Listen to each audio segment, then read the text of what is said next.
Oh, yes. I am back, and I am back here to talk an Asylum movie. And those are my favorite video log reviews to do. Like, if I could do like a scripted series on the Asylum movies, like I totally would. But anyway, so, premiered tonight, Battle of Los Angeles. Now, you've already gotten my thoughts on Battle Los Angeles, you know. Okay, Battle of Los Angeles. And you're gonna have to forgive me if I accidentally say Battle Los Angeles or Battle of Los Angeles throughout this whole thing, because there's only one two-word difference between the titles. So, alright, premieres tonight, yeah. Okay, you know how one movie can be, by all things considered, like, you know, on a technical aspect and everything, like, one movie, it's clearly the better movie of the two, if you're talking, like, technical merits and everything, and all that gibberish. But the other movie, you know, the B movie, is far more interesting and far more entertaining. Yeah, by some accounts, it could be considered a bad movie, sure. But it's more entertaining, it's more interesting, it held my attention a lot more, I didn't get bored. That's Battle of Los Angeles. That's why, you know, gun to my head, which would I rather watch, Battle Los Angeles or Battle of Los Angeles? You don't even need to put a fucking gun to my head. You're like, dude, fucking just, you know, put the gun away, man. I'll watch Battle of Los Angeles again, you know, whatever. So, like, we're gonna torture you till you agree to watch Caligula. To torture me? I'll quote the movie for you. Alright, so, we got Battle of Los Angeles, which has, you know, it's similar in some ways to Battle of Los Angeles in that most of it is an action sequence, you know, most of it is, you know, it's about this alien invasion of LA and everything. And so the movie starts out with all these there's like these three like jet pilots, like in their CGI planes, and the girl is there, you know, talking through her thing, but her face really isn't moving at all, so I don't think she's actually talking. Like, I'm pretty sure it's a voiceover. Anyway, so she's talking in this, and then all of a sudden, you know, Independence Day shit, right? This big ship that looks, you know, not unlike the ship from Battle Los Angeles, like, you know, not unlike the ship from District 9, comes out of the clouds and is hovering over Los Angeles. And, like, you would think that this has happened before, and I'll tell you why, is because the voices, I'm fighting back a sneeze, the voices you hear over the radio, and also, like, the jet pilots themselves, like, there's no sense of, like, awe or wonder in looking at this. They're like, yeah, roger that, we have a alien spacecraft hovering over the city, roger that. Dude, I think one of the characters' name is Roger. Let's approach this alien spaceship coming in. Let's get a closer identification of this. So this thing is hovering around here. Instantly it does like Independence Day stuff where it sends the beam down, and it doesn't like destroy Los Angeles like it does in Independence Day, but it sends like this blue shockwave that I think only really exists to like break glass, because it sends it through LA and like glass is broken, so the aliens are just kind of dicks at this point.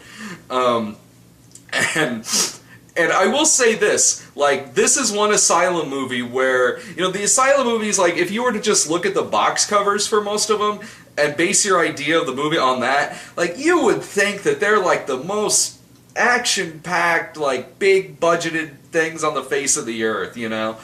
I will say this, in this movie, like, when you have this ship over LA, it's one of the only Asylum movies I can think of where a scene in the movie actually matches what's on the box cover. Like, there's like this and like Paranormal Entity, because the cover has, or one of the covers at least, has Erin Marie Hogan on it.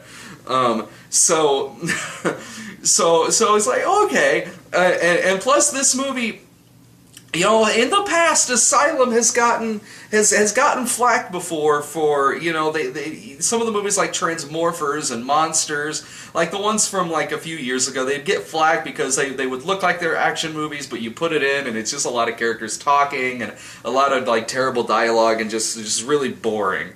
This one, you know, it's got like the box cover which matches a scene from the movie, and this movie is, by all means, a long, action-packed movie. Now, I just trashed Battle of Los Angeles for being nothing but just a long combat scene and just, like, really tedious, and I just didn't care. This one is a long battle sequence too, but it's more interesting. Different things happen throughout it. It isn't all just the same thing throughout it, but it is a completely action-packed movie. It's one of the most action-packed Asylum movies I've ever seen. And plus, like, this, whereas, like, Battle Los Angeles, it set up, like, 20 minutes of introducing these characters one by one, and I forgot them, like, instantly. Like, I didn't give a shit. Like, once they got to LA and it was all, like, covered in dust and everything, like, you couldn't fucking tell who was who. In this movie doesn't set up shit, but I instantly knew I knew who I was looking at with each character. I knew who they were, and they had much more personality in this movie than another movie that set up 20 minutes to introduce these characters to us. This one doesn't do that, yet their characters are far more entertaining and far more memorable.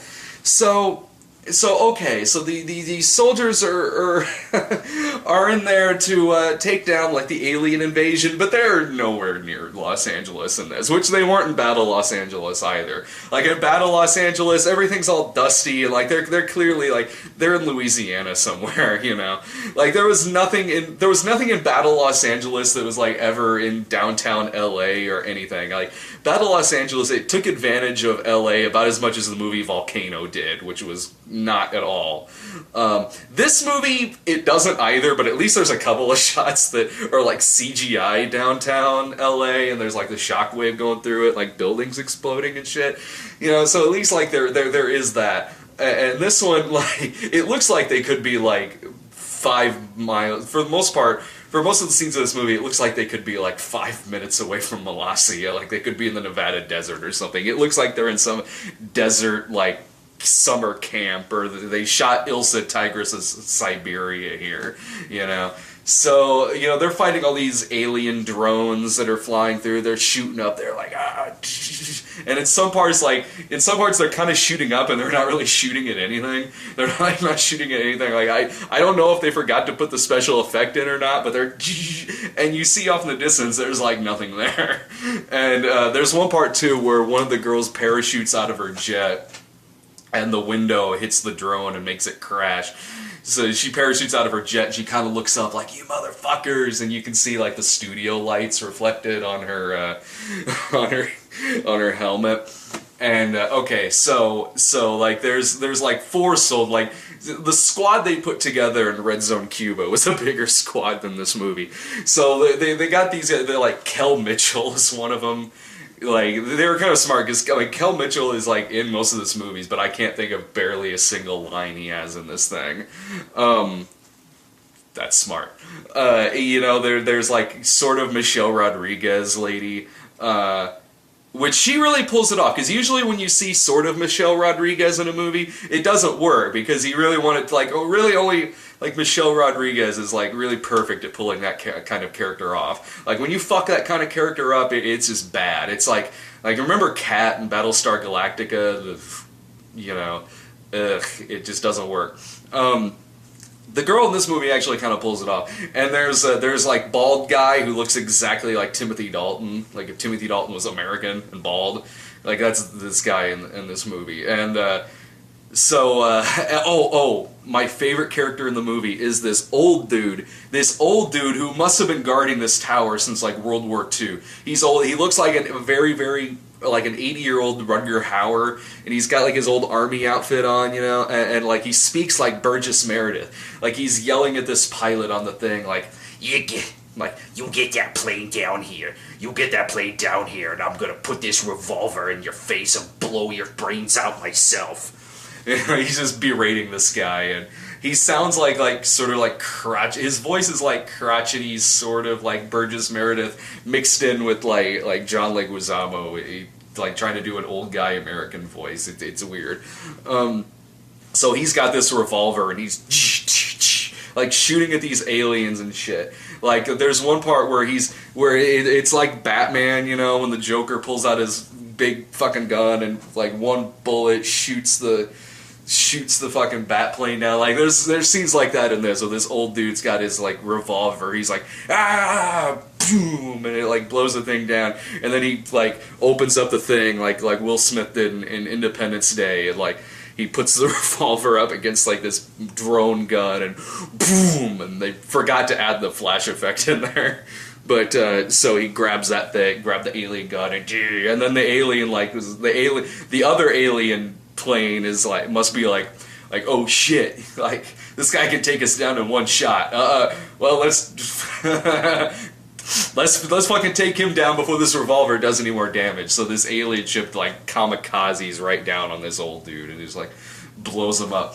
But anyway, so like there's another like it gets weird. Like all of a sudden like, you know, there's a pilot who shows up who's dressed like Sky Captain, you know. He's dressed like fucking Sky Captain in the World of Tomorrow. He comes out, he's, oh, where am I? And like this is around like the desert area, and they're like you're in the middle of the Battle of Los Angeles.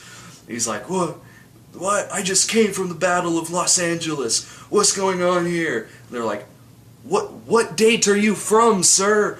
And he's like, 1942 or 1941. So this movie's got time travel in it. This American soldier from the early 1940s who says he came from like the Battle of Los Angeles, like the movie 1941 was based on, you know, with the all the paranoia and stuff after the attack on Pearl Harbor in Hollywood, and they were like firing guns and shit up at the sky because they thought the Japanese were coming. You know, he's like from that, and then so this guy, he's come from the past, you know, to basically just at first sort of just stand around and do nothing. Like he gets out of his old uniform pretty quickly, and his name in the movie is Rogers, which made me laugh. I'm like, is this guy gonna be like a spin-off in the Asylum's Captain America or something? I can't remember if his name was Steve Rogers, but his name was Rogers. His name was Captain Rogers. And so then, you know, they like, this movie is pretty much nothing but just like shooting and action sequences. But it's different kinds of action sequences taking place in different areas. Like it does it so much better than Battle of Los Angeles did. Because you do feel like you are watching different things happening, and again, it throws in like the guy from the past and everything, and okay, so they keep going, they're fighting these things like again out in the middle of fucking nowhere, like they're seriously like I don't know, they're probably filming on top of like fucking Joe Pesci's grave from Casino or something, I don't know, but like So then, you know, there's another ship that comes along, and you know, this alien ship's gonna take some more of them out. This alien drone's gonna take some more of them out, and then like up like on this like kind of ledge stands Nia Peebles, top billing. Nia Peebles comes out, fucking purple suit, you know, fucking there with a fucking samurai sword, standing there with a samurai sword. Jumps down, you know, because you know when you're holding a samurai sword, you can jump like 35 feet and it'll save you. Comes down with the samurai sword in the middle of the fucking ship, like destroys this alien drone, destroys this flying alien craft with a samurai sword. You know, so you're like, oh yes, badass. God damn it, see, God damn it, Battle of Los Angeles. You could have had a fucking samurai in it. So this fucking katana, she's going around with this fucking thing. These like orbs are flying out. She's I don't know if they ever really explain where she's from. Like they might. Like I watched it with my friends, so of course we were kind of talking through some of it, and like I can't remember if they ever really explain where she's from, but I don't know if she's from the future or what. I mean, she's fucking dressed like ultraviolet and shit, like.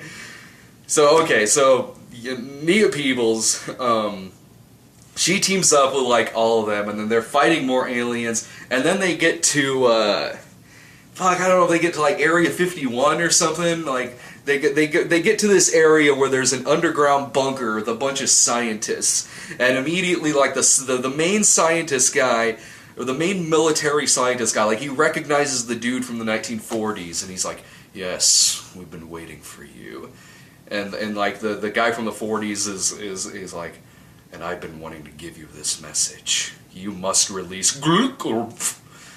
He was sent to give them a message. He says he's there to give them a message to free an alien that they're doing experiments on, because that's why the aliens are attacking. So that's why the aliens are attacking. And in like they spent as much time talking about that as really they did in Battle Los Angeles, because again, Battle Los Angeles, it takes like a sentence to explain why they're here. Like they're here because they run on water and they need to drain our oceans and shit. You know, that was really it. But in this one, you know, they're back to free like one alien who's being tested on or something. Like I don't know. So anyway, they take Steve Rogers. They take Steve Rogers to the area where they're doing tests on the aliens, and like it looks like you expect Brett Spiner to walk out at this point, but there's like a glass window, and Steve Rogers goes up to look at the alien across the mirror, and it was like they expected a guy from the 1940s come up, because he's talking to like one of those old timey microphones, you know. You expect like start doing the Big Bopper or something, this big old-timey microphone he's talking into. So he... and again, I like that they actually gave the alien an alien-sounding name. Like when he goes like, you must set free... So anyway, like he goes to the mirror, talks to the microphone, and he just goes... or like... like this long, like non-human scream that goes on for like 2 minutes, like and it breaks the glass. The alien comes out.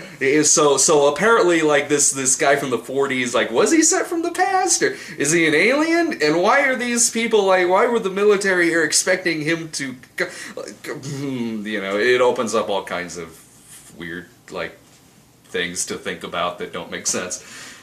So the alien, he pops up, and the alien, like, I gotta hand it to the Asylum on this one, like, because, you know, the Asylum, they're, like, the best at CGI's playtation. They really are, like, because CGI, it's gonna look fake regardless of how good or bad it is. Like, it's, well, I mean, I've seen CGI where it looks really good. Like, Inception, it looks really fucking good, you know, but okay, let's take any, like, run-of-the-mill, like, mainstream CGI, you know, like, it's gonna look, whether it's the Asylum or whether it's, you know, Kingdom of the Crystal Skull, whether it's Transformers, whether it's Harry Potter, whether it's whatever, it doesn't look real. No matter if it's fake or no matter if it's like bigger budget like that, it takes you out of the movie. It doesn't look real. So the Asylum, like, I like their CGI exploitation because they know it looks fake, and that's part of the fun about it, you know, that it looks just god-awful. And I will say about this movie, like, they really seem to spend some time, like, of course it looks fake, but, like, it looks like they really put, it looks like a shit ton better than, like, Crocosaurus. Like, when the ship comes out, it looks like a mainstream movie you would have seen, effects-wise. The special effects in this look like a mainstream movie you would have seen, like, in the 90s or something, you know. So yeah, I mean, there are parts where it gets really bad, but I mean, there are other parts where it doesn't look unlike something, like I said, that you would have seen in the 90s. So it seems like they really put a little bit of money into their effects work this time. You know, whether or not you think that's a good idea or a bad idea, because obviously the bad CGI is funnier, this movie's still fun. It's still entertaining. And I guess I sort of liked that this time around. Like, it seems like they put a little bit more effort into it than some of their others. Because like, there's enough entertainment value in this thing anyway, than to just completely base its entertainment value off of bad special effects. Like, there's other great stuff going on in this movie, too. Anyway, where I was going with that is that the alien in this movie is practical effects. when the alien pops up, it's like this thing they put together, like this sort of Muppet look, the slimy Muppet looking thing that, you know, that looks like Admiral Akbar's forehead, and then like this 3-fingered long arm that's totally attached to something different than the rest of the body. That's up like that. It looks like the hand on the cover of on like the VHS and poster cover of like Amityville 3D. You remember that hand? You remember that? Okay, it looks a little like that. Oh, and when they go right before they go into the this area where this alien was, like the military, the scientist military guy who's in charge kind of turns around and he goes, "Oh, and by the way, do any of you have any Reese's Pieces?" He says it like that too. He doesn't. No one has any. It doesn't say what he was going to do with it if anyone did have some. It's obvious, like, he was like, okay, like, E.T., yeah, I know. He's gonna feed it to this thing? You know, this alien in here, it's not E.T. I can't imagine a scenario where if this guy went in there and tried offering Reese's Pieces to the thing, it probably would have ate him. It would have probably killed him. So anyway, so he says, "Oh, do you have any Reese's Pieces?" And he pronounces it like that too. Like, I don't know if it was like a rights thing or he was reading through the E.T. Atari 2600 manual where it's saying like, "Oh, I love the Reese's Pieces," you know, like that. I don't know, but anyway, so he says that, and then. All right, so the Steve Rogers guy, the Steve Rogers guy has done his alien call, and like the glass breaks, the other alien comes out, and then Steve Rogers gets his head chopped off, and it's the worst effect in the movie. Like, it looks terrible. He gets his head chopped off, falls down, and then his head comes open, like it's like, you know, like sort of like. It's like a door. His face is like a door that pops open, like, and pulls apart, and this little orb comes out. Like they're filming, like it's Dennis Quaid from Inner Space in there, or it's they're filming the movie Meet Dave inside of him. I don't know, like, like, so this little tiny thing that was controlling him comes out, and it's like shooting at him and shit. So I don't know what the deal with this guy from the past was. Was he from the past, or? These military guys recognized him. They seem to have thought he was from the past, so I don't know what the fuck was going on there. But, again, I can't say I was expecting that to happen. Why would I expect that to happen? So they're fighting this fucking thing. It's shooting holes in people. Like, one dude goes out, hole, like right inside of him. Like, he looks like when Goldie Hawn got the hole in her and Death Becomes Her. Like, it looks terrible. And so there's a lot more fighting, and then they come in control of one of the alien ships, and they use it to go towards the mothership. You know, so they're in this alien drone ship thing, and it's powered by like your mind. You know, you hook up to it, and you're focusing in on your mind. Your mind is telling it what to do. And that's what Kel Mitchell's doing. This ship is run with the mind power of Kel Mitchell. You know, ooh. Man, why this thing just didn't crash and burn instantly, I have no idea. So it's like he's trying to figure it out, and he's like, I can do this. Like, it's close-up shots of him, like, and like the ship's going forward, and the girl in the background is like, "Come on, you've seen the movie Avatar." She says that. She goes, "You've seen the movie Avatar?" Because, you know, I mean, when it comes down to the world ending and everything, like, you really, that's when you need your fucking expertise on Avatar. You know, so that's right there, man. That's what you gotta remember that shit, man. When you're fighting crazy fucking Stephen Lang with a giant fucking robot knife, you gotta remember that fucking Avatar shit. So somehow the Avatar helped them control a ship with his mind. And so he makes the ship go so fast that it moves like a bullet and just crashes through the mothership. And so it's crashed through the mothership like a bullet. It doesn't destroy itself or anything. It's just like right in the middle of this thing. And the mothership is run by this like kind of tentacle monster, this CGI tentacle monster looking thing. And he grabs a hold of the Michelle Rodriguez girl at one point, and it puts her in its mouth, and it's got all these jagged teeth. Like, it looks like its mouth looks like it's got teeth like the Sarlacc pit or something. And meanwhile, like, Kel Mitchell is off like doing his best Nick Cannon from Day of the Dead. Yeah, although, well, not really, because like I said,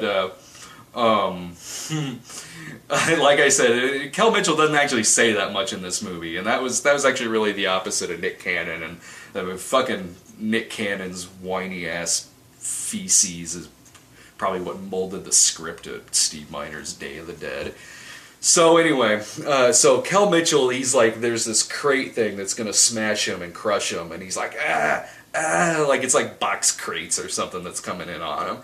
And so meanwhile, like, there's an opening right there that he doesn't try to crawl out of. And so he ends up, like, that thing gets, he ends up getting out of it when they shut the thing off. They shut the thing off, he ends up getting out of it, and then the tentacle monster grabs him, and is about to swallow him, but he's got a grenade, and he looks down, and the Michelle Rodriguez chick is like, I think she's supposed to be caught on her jacket, like, on the teeth of this thing, but it looks really bad. Like, it's like that, and the decapitation thing are like the worst effects in this movie.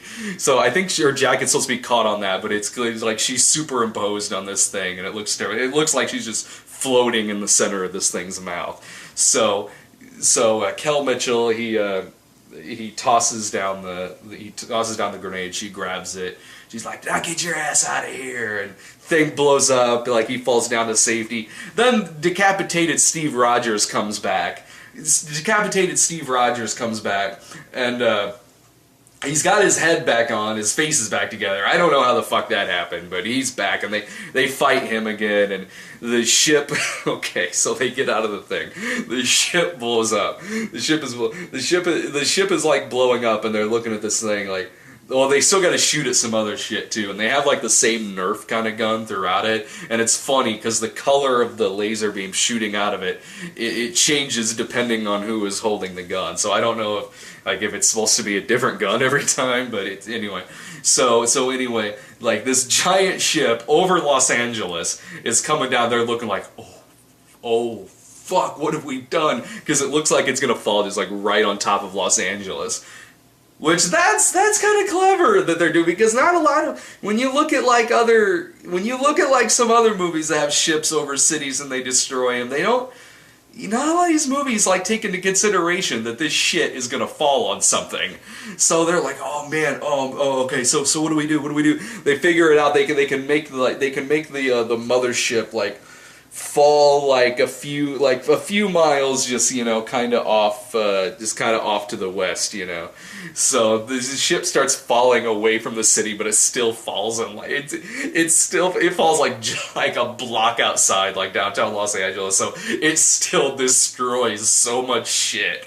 You see like houses burning and shit like that, like all these like CGI explosions. Like, oh, well, downtown is safe, but they wiped out all these suburban neighborhoods and like all these other buildings, whatever. So anyway, they're all happy. They're like, yeah, we did it. We fucking got these things.